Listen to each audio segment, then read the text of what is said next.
नमस्कार, आपके साथ मैं विजेंद्र सोलंकी। प्रधानमंत्री मोदी ने कहा था कि होली से पहले ही 10 मार्च को होली मनाएंगे। योगी ने कहा था कि 10 मार्च से गर्मी खत्म करेंगे। अमित शाह ने कहा था कि सपा का सुपड़ा साफ कर देंगे।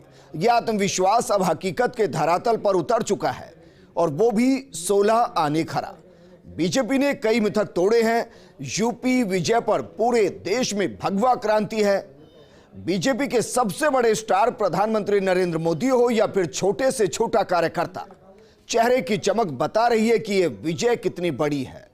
5 राज्यों के चुनाव में 4-1 से सीरीज जीतने वाली बीजेपी की जश्न वाजिब है।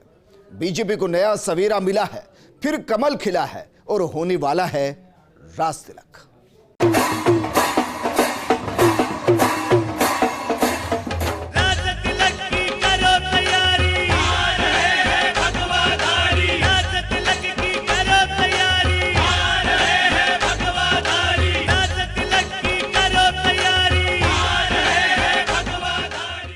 पांच राज्यों के विधानसभा चुनाव के नतीजे आने के बाद अब अटकलें अगले चुनाव पर लगने लगी हैं, जिनमें सबसे ज्यादा चर्चा 2024 के आम चुनावों की हो रही है।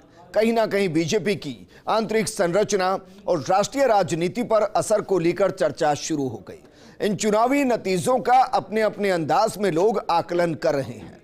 ये चर्चा बस कोरी अटकलबाजी नहीं, एक गंभीर विमर्श में बदल गई है, क्योंकि स्वयं प्रधानमंत्री मोदी ने इसे मुद्दों को छेड़ दिया है और राजनीतिक पंडितों को चुनौती तक दे डाली है। तो ऐसे में सवाल यह है कि चुनावी नतीजों से भविष्य के लिए क्या संकेत हैं? सवाल यह है कि क्या यह वाकई बीजेपी की वैचारिक जीत है? क्या बीजेपी के युग की शुरुआत हो चुकी है? ये रिपोर्ट देखिए।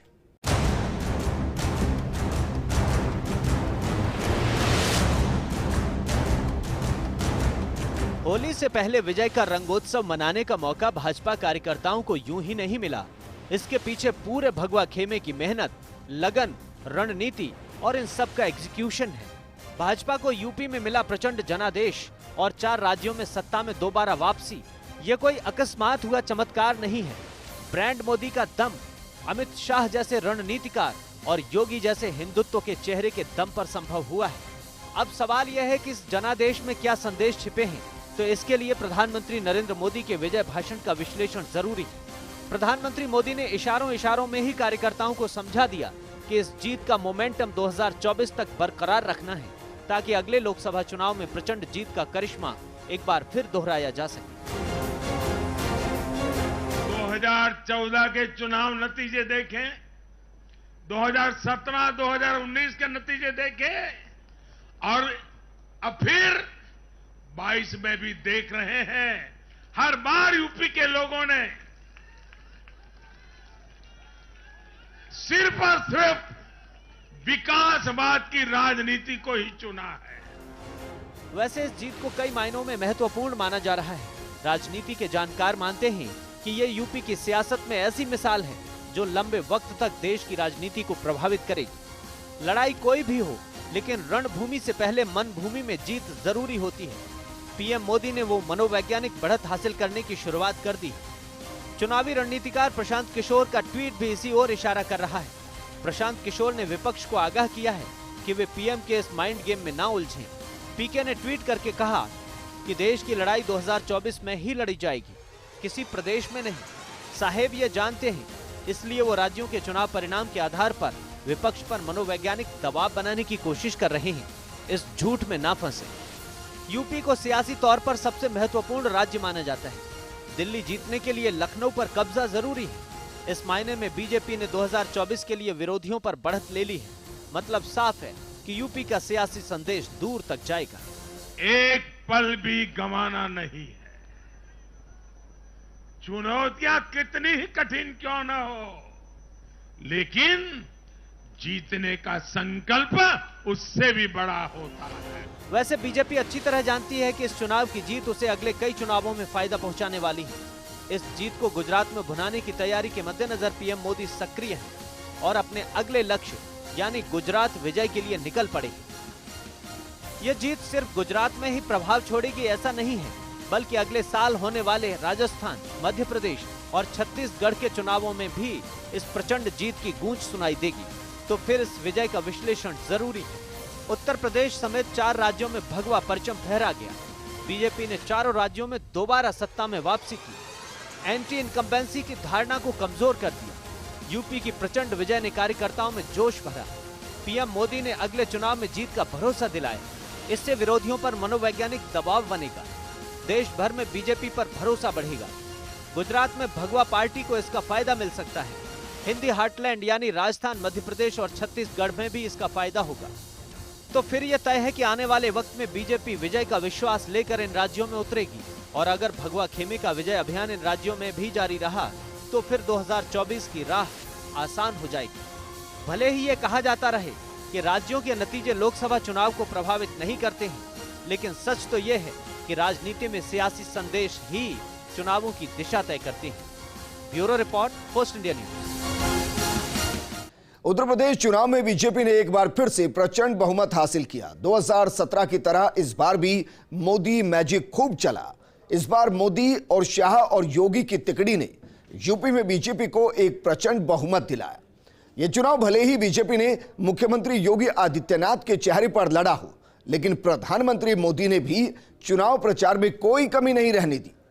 वहीं अमित शाह ने भी चुनावी रण में विपक्ष को खूब ललकारा। बीजेपी ने जितने जोर शोर से सीएम योगी के बुलडोजर बाबा की छवि को भुनाने की कोशिश की, मोदी ने अंत समय में जाकर पूर्वांचल को संभाला। खास बात यह रही कि कड़ी टक्कर वाली सीटों पर पीएम मोदी ने खुद कमान संभाल रखी थी। 5 साल से सत्ता में होने के बावजूद बढ़े हुए वोट शेयर के साथ बीजेपी ने सत्ता में वापसी की है। यूपी चुनाव के नतीजों से पीएम मोदी ने अपने ब्रांड मोदी की मजबूती को बरकरार रखा है। वहीं योगी ने अपनी ब्रांड इमेज को और ज्यादा मजबूत किया है। ये रिपोर्ट देखिए। यूपी की सत्ता में वापसी कर भाजपा ने साबित कर दिया कि चुनाव जीतने के लिए लंबी दूरी की रणनीति सोच के साथ बनानी पड़ती है। विपक्ष जब तक भाजपा की रणनीति समझने की कोशिश करता, भाजपा तब तक अपनी रणनीति के तहत अगला कदम उठा लेती थी। भाजपा ने अपनी रणनीति से विपक्ष को हमेशा चकमा दिया। प्रधानमंत्री मोदी मजबूत रणनीति के तहत पश्चिमी यूपी से लेकर पूर्वांचल तक 134 सीटों पर जीत दिलाने में कामयाब हुए। उतना ही पीएम मोदी ने केंद्र के फ्री राशन की स्कीम और नमक को भी बनाया। मतलब साफ है, यूपी में मोदी का जादू अभी बरकरार है। यूपी चुनाव के लिए पीएम मोदी ने करीब 16,836 किलोमीटर का सफर तय किया। प्रधानमंत्री मोदी ने यूपी में कुल 32 फिजिकल और 12 वर्चुअल रैली की। ज्यादातर वर्चुअल रैली पहले चरण वाली सीटों के लिए हुई।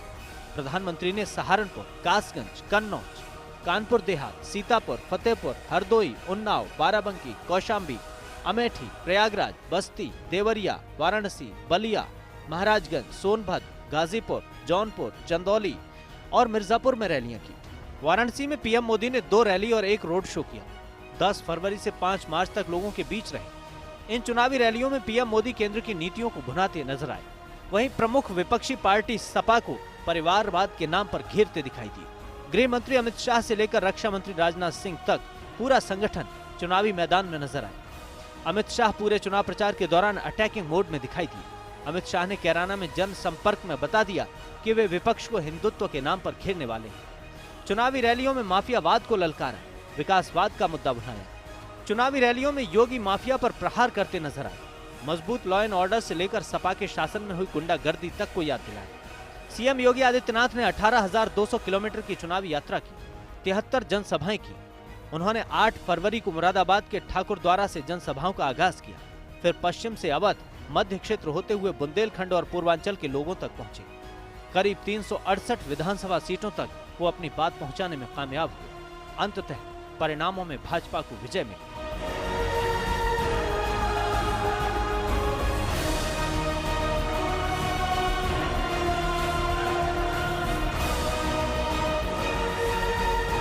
सपा बसपा बसपा सपा, ये बुआ बबुआ 15 साल राज करे। 15 साल क्या हालत करा था हमारा पश्चिमी उत्तर प्रदेश का। यहां से लोग पलायन होने लगे थे। बाबू हुक्मदेव सिंह को यहां से पलायन के विरोध में आंदोलन करना पड़ा था या नहीं करना पड़ा था? जोर से बोलिए, करना पड़ा था या नहीं करना पड़ा था? आज पलायन करने वाले पलायन कर गए हैं, जनता को डरने की जरूरत नहीं है। इसकी जनता आपको हिसाब मांगती है। आप बताइए, आपके शासन में कितने दंगे हुए थे? जवाब नहीं देते, मैं दे देता हूं। अखिलेश बाबू के शासन में 700 दंगे हुए थे। ये मेरा पश्चिमी उत्तर प्रदेश, चौधरी चरण सिंह का प्रदेश पूरा लहूलुहान कर रख दिया था। और आज योगी जी की सरकार बनी है, दंगा करने वालों की हिम्मत नहीं है, आंख उठाकर छोप देखने की मित्रों हिम्मत नहीं। इसको कोई नहीं रोक सकता। और अखिलेश बाबू, आपका निजाम का मतलब शासन होता है। निजाम का मतलब क्या था? जरा उत्तर प्रदेश की जनता को सच सच बताइए। उनके निजाम का मतलब है एन से नसीमुद्दीन, आई से इमरान मसूद, जेड से आजम खान और एम से मुख्तार अंसारी। भाई आप मुझे बताओ, आपको नसीमुद्दीन, इमरान, आजम और मुख्तार वाला निजाम चाहिए क्या? रणनीति की बात करें तो हिंदुत्व तो भाजपा की ओर से लगातार उठाया जाने वाला एक मुद्दा है। उसमें कोई उतार चढ़ाव नहीं रहता। कहते हैं कि एक विचारधारा है हिंदुत्व और उसमें कई जातियां सम्मिलित होती हैं। इसमें लाभार्थी भी मिल जाते हैं। महिलाओं की सुरक्षा का मुद्दा भी जुड़ जाता है। बुलडोजर का मुद्दा भी जुड़ जाता है। राज्य में कानून व्यवस्था दुरुस्त करने के लिए मुख्यमंत्री योगी ने जो किया, उसका फायदा बीजेपी को यूपी में जीत के रूप में मिला। योगी जनता को यह भरोसा दिलाने में कामयाब रहे कि उनके राज्य में विकास और कानून व्यवस्था दोनों पटरी पर रहे। योगी आदित्यनाथ की हिंदू नेता की छवि को और अधिक मजबूती मिली। योगी आदित्यनाथ का धार्मिक प्रभुत्व और उग्र हिंदुत्व की राजनीति उनके सत्ता में लौटने की वजह बनी। योगी आदित्यनाथ हिंदुत्व की राजनीति को बखूबी भुनाना जानते हैं। यही वजह है कि उनकी नीतियां हों या उनके भाषण, बयान, सब जगह धार्मिक और राजनीतिक सत्ता को एकाकार करते हुए देखा गया। साल 2021 में एक जनसभा में उन्होंने कहा कि साल 2017 से पहले अब्बाजान कहने वाले राशन हजम कर जाते थे। साल 2020 में उत्तर प्रदेश के जौनपुर उपचुनाव की सभा में उन्होंने कहा कि लव जिहाद वाले सुधरे नहीं तो राम नाम सत्य है की यात्रा निकलने वाली। उनके शासन में अंतर धार्मिक विवाहों का विरोध उग्र हुआ है और उसे लव जिहाद का नाम दिया गया है।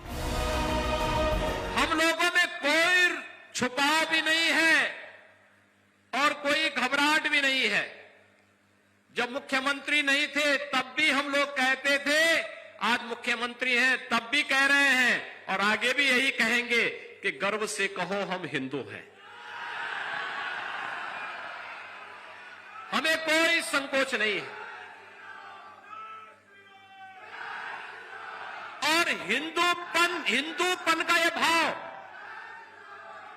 व्यक्ति, जाति, मत और मजहब में नहीं बांटती। ये हमारी सांस्कृतिक पहचान है। इस सांस्कृतिक पहचान को जानने का प्रयास अगर इन लोगों ने किया होता तो 1947 में इस देश का दुर्भाग्यपूर्ण विभाजन भी नहीं होता। 2022 के विधानसभा चुनाव में 2017 की तरह इस बार भी जातीय समीकरण के मिथक टूट गए और जीत हार के समीकरण बदल गए। माना जा रहा था कि इस बार चुनाव जाति समीकरणों के आधार पर होंगे, लेकिन भाजपा को योगी के नाम पर ब्राह्मण और जाट बाहुल्य सीटों पर जीत मिली। इतना ही नहीं, यादव और मुस्लिम बाहुल्य सीटों पर भी भाजपा ने सेंध लगाई। यूपी में ब्राह्मण वोट लगभग 14% के आसपास है। सूबे की 115 सीटों पर ब्राह्मण मतदाता जीत हार तय कर सकते हैं। इस वोट बैंक को लेकर विपक्षी दलों से लेकर सत्ता पक्ष में काफी खींचतान मची हुई थी। 2017 में योगी सरकार आने के बाद से ही सीएम योगी आदित्यनाथ पर ब्राह्मण विरोधी होने का आरोप लगने लगा। विकास दुबे के एनकाउंटर के बाद विपक्ष ने सीएम योगी पर ब्राह्मण विरोधी होने का ठप्पा लगा दिया। इतना ही नहीं, पार्टी के कुछ ब्राह्मण विधायकों ने इस मुद्दे पर सरकार से सवाल भी किए। चुनाव से पहले विपक्ष ने इसी ब्राह्मण वोट बैंक को लुभाने के लिए तमाम वादे किए, लेकिन 10 मार्च को आए ब्राह्मण बाहुल्य विधानसभा सीटों के नतीजों ने बता दिया कि ब्राह्मण योगी सरकार से नाराज नहीं था। ठाकुर वर्ग ओपिनियन मेकर माने जाते हैं। यही वजह है कि कोई भी उन्हें नजरअंदाज नहीं कर सकता। लगभग सभी विपक्षी दलों ने ठाकुर नेताओं को बहुत कम संख्या में टिकट दिए, जिसका नतीजा ये रहा कि 2022 चुनाव में ठाकुर बाहुल्य टॉप 10 सीट पर भाजपा ने विजय पताका फहरा दी। यूपी में लगभग 6 से 7% ठाकुर वोट। यूपी में यादव वोट की बात करें तो इनकी हिस्सेदारी 9% है। ओबीसी कैटेगरी में 20% की हिस्सेदारी रखती है यादवों की जाति। इस वोट बैंक पर मुलायम परिवार का प्रभाव माना जाता है। वहां 8 सीटों पर सपा ने झंडा फहराया। सभी जिले लगभग इटावा और उसके आसपास के ही हैं। जाट वोट की बात करें तो यूपी में 6 से 7% जाट वोट बैंक है, जबकि पश्चिमी यूपी में इनकी तादाद 17% के आसपास है। यूपी की 120 विधानसभा सीटों पर इनका असर माना जाता है। किसान आंदोलन के बाद पश्चिमी यूपी के जाट बाहुल्य इलाकों के किसान एकजुट हुए। माना जा रहा था कि इस वोट बैंक से भाजपा को बड़ा झटका लगेगा। बहरहाल मुजफ्फरनगर दंगों के बाद पश्चिमी यूपी में जो जाति समीकरण टूटे थे वो विपक्ष के लाख प्रयासों के बाद भी जुड़ नहीं सके। टॉप जाट बाहुल्य सीटों के नतीजे बता रहे हैं कि भाजपा से जाट वोटर नाराज नहीं था। मुस्लिम वोट बैंक की बात करें तो यूपी में 20% आबादी मुस्लिम वर्ग की है। इस वर्ग में भाजपा सरकार को लेकर काफी नाराजगी रही। सीए और एनआरसी को लेकर हुए दंगों में 20 से ज्यादा मुस्लिम युवकों की जान चली गई। कई दिनों तक दिल्ली से लेकर यूपी तक के शहरों में आंदोलन चला। इसका असर भी चुनावी नतीजों में दिखाई दिया। मुस्लिम बाहुल्य 10 सीटों पर सपा का ही परचम लहराया। बीते कई महीनों से जारी चुनाव प्रचार के दौरान बीजेपी ने कई योजनाओं की शुरुआत की। विकास के मुद्दे से लेकर अलग अलग जातियों और महिलाओं की सुरक्षा से लेकर अपराध तक, राशन देने जैसे मुद्दों पर चुनाव लड़ने की कोशिश की। इसके साथ ही समय समय पर 80 बनाम 20 जैसे बयान भी आते रहे। योगी की पीएम मोदी से अलग अपनी एक फैन फॉलोइंग है। इस जीत से योगी ने मोदी के बाद वाली बीजेपी में प्रधानमंत्री पद की दावेदारी को और मजबूत किया है। हो सकता है 2030 में योगी प्रधानमंत्री पद के दावेदार हों। यही वजह है कि इस चुनाव में मोदी से ज्यादा योगी की साख दांव पर होने की बात कही जा रही थी। मुख्यमंत्री और महाराज का ये मिला जुला नाम सिर्फ संबोधन नहीं है, ये मुख्यमंत्री योगी आदित्यनाथ के धार्मिक राजनीतिक सफर की ताकत और खासियत है। योगी आदित्यनाथ की दोनों पहचानों को अलग करना इसलिए भी मुश्किल है कि वो खुद उन्हें साथ लेकर चलते हैं। सरकारी दस्तावेजों में उनके नाम के साथ महंत या महाराज नहीं लगाया जाता, पर मुख्यमंत्री बनाए जाने के बाद भी गेरुआ वस्त्र पहनने से उनकी वही छवि दिखती है। योगी आदित्यनाथ फिर प्रदेश के मुख्यमंत्री होंगे। पहली बार विधानसभा चुनाव लड़ने उतरे योगी प्रदेश के पहले ऐसे मुख्यमंत्री होंगे जो 5 वर्ष का कार्यकाल पूरा करने के बाद दोबारा सत्ता पर आसीन होंगे। Bureau report, First India News. Special programme में यहां रुक रहे हैं एक छोटे से ब्रेक के लिए, जल्द हाजिर होंगे।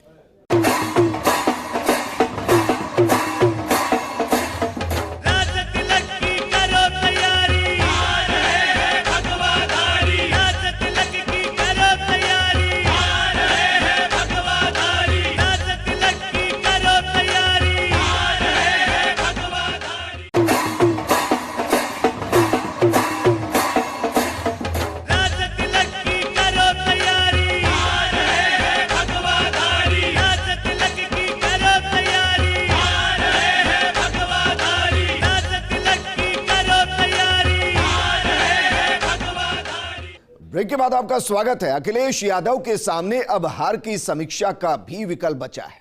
चुनाव की शुरुआत में जिस तरह से संभल कर अखिलेश चले, वो रिदम वो लंबे वक्त तक कायम नहीं रख पाए। पश्चिम में आरएलडी से गठबंधन तो पूर्वांचल में राजभर का साथ भी उन्हें जीत का विश्वास नहीं दे पाया। चाचा का प्यार भी मिला और किसानों का मुद्दा भी, लेकिन अखिलेश के लिए हर अवसर नाकामी लेकर आया, क्योंकि वापसी की राह देखते रहे अखिलेश का ख्वाब अधूरा रह गया। ये रिपोर्ट देखिए।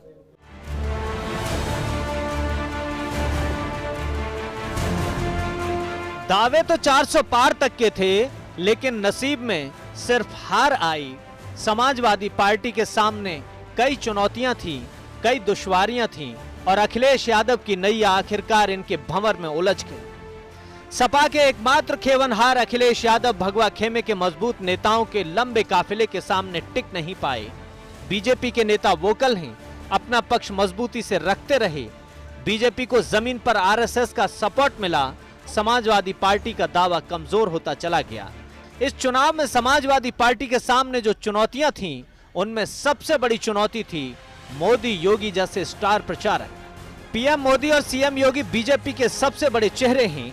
पीएम मोदी की विकासवादी छवि प्रभाव छोड़ती है, सीएम योगी की कट्टर हिंदुत्ववादी छवि का फायदा मिला।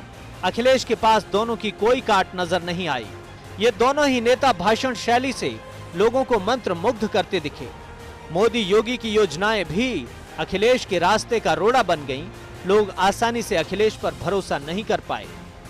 समाजवादी पार्टी भले ही दलित और पिछड़ा वर्ग को अपने साथ लाने का दावा करती रही, लेकिन जमीन पर सच्चाई कुछ और ही नजर आई। असल में दलित वर्ग का वोट सपा से ज्यादा बीजेपी की ओर झुका हुआ नजर आया। बसपा के कमजोर होने से इस वर्ग का झुकाव बीजेपी की ओर हुआ। इसके पीछे वजह एक तो बीजेपी की डीबीटी स्कीम्स हैं और दूसरी अतीत में समाजवादी पार्टी के कार्यकर्ताओं के साथ की कड़वी यादें। पिछले कुछ वक्त में बीएसपी की स्थिति कमजोर हुई। बीएसपी में नेताओं की कमी नजर आई। खुद पार्टी अध्यक्ष मायावती उतनी सक्रिय दिखाई नहीं दी। बीएसपी का कोर वोटर बीजेपी की ओर शिफ्ट हो गया। दलित वोटर्स में बड़ी संख्या में गरीब तबका है। केंद्र और राज्य की डीबीटी योजनाओं ने इस वर्ग पर प्रभाव छोड़ा। ऐसे में इस वर्ग के झुकाव से भगवा खेमा मजबूत हुआ और साइकिल कमजोर हो गई। लेकिन सपा की दिक्कतें यहीं खत्म नहीं हुई। हिंदुत्व का मुद्दा सपा के सामने बड़ी दीवार बनकर खड़ा हुआ। प्रदेश में पिछले कुछ वक्त में बीजेपी ने हिंदुत्व के अपने मुद्दे को और मजबूत किया। अयोध्या में राम मंदिर का निर्माण, विश्वनाथ कॉरिडोर का निर्माण, काशी में कई परियोजनाएं और इलाहाबाद का नाम बदलकर प्रयागराज किया गया। मथुरा में मंदिरों के आसपास मीट की बिक्री को रोका गया। जाहिर है कि हिंदुत्व की इस धारा को मोड़ना सपा के लिए आसान काम नहीं था। समाजवादी पार्टी अब तक मुस्लिम यादव फैक्टर के दम पर चुनाव जीतती आई थी। ऐसे में उसका हिंदुत्व के मुद्दे से पार पाना आसान नहीं रहा। चुनाव के वक्त अयोध्या में राम मंदिर निर्माण चल रहा है। ये मुद्दा सपा की हिंदुत्व पर पकड़ को और कमजोर करता गया। केंद्र और राज्य सरकारों ने धार्मिक स्थलों का पुनरुद्धार किया। विश्वनाथ कॉरिडोर भी इनमें से एक है। ऐसे में हिंदुत्ववादी सोच के वोटर्स का सपा में ध्रुवीकरण नामुमकिन हो गया। एक और खास मुद्दा जो समाजवादी पार्टी की हार का कारण बना और बीजेपी को जीत का रास्ता दे गया, ये मुद्दा है परिवारवाद का। अपनी हर रैली में प्रधानमंत्री मोदी ने समाजवादी पार्टी को परिवारवादी पार्टी कहकर संबोधित किया। असल में समाजवादी पार्टी को मुलायम सिंह यादव की परिवार की पर्सनल प्रॉपर्टी जैसे माना जाता है। यादव परिवार की मर्जी के बिना सपा में पत्ता तक नहीं हिल सकता। ऐसे में बीजेपी पार्टी की नींव पर परिवारवाद के हथौड़े से चोट करती रही। समाजवादी पार्टी को यूपी में परिवारवाद का प्रतीक माना जाता है। सपा मुलायम सिंह यादव के परिवार की निजी संपत्ति के तौर पर स्थापित है। ऐसे में सपा के खिलाफ बीजेपी आसानी से माहौल बनाने में कामयाब हुई। पार्टी में आपसी फूट के बाद शिवपाल का अलग होना बड़ा फैक्टर बना। हालांकि शिवपाल वापस तो आए, लेकिन दिल मिले हुए नजर नहीं आए। इसमें कोई शक नहीं कि यूपी का सत्ता संग्राम इस बार द्विपक्षी ही नजर आया। पहले ही राउंड में बसपा और कांग्रेस रिंग से बाहर हो गए। मुख्य मुकाबले में बीजेपी और सपा रही, लेकिन जिस तरह के दावे अखिलेश यादव कर रहे थे, चुनाव परिणाम उस जमीनी हकीकत को बयां करते नजर नहीं आए। Bureau report, First India news. इस प्रोग्राम में फिलहाल इतना ही, लेकिन आप बने रहिए फर्स्ट इंडिया न्यूज के साथ, क्योंकि खबरों का सिलसिला लगातार जारी है। नमस्कार।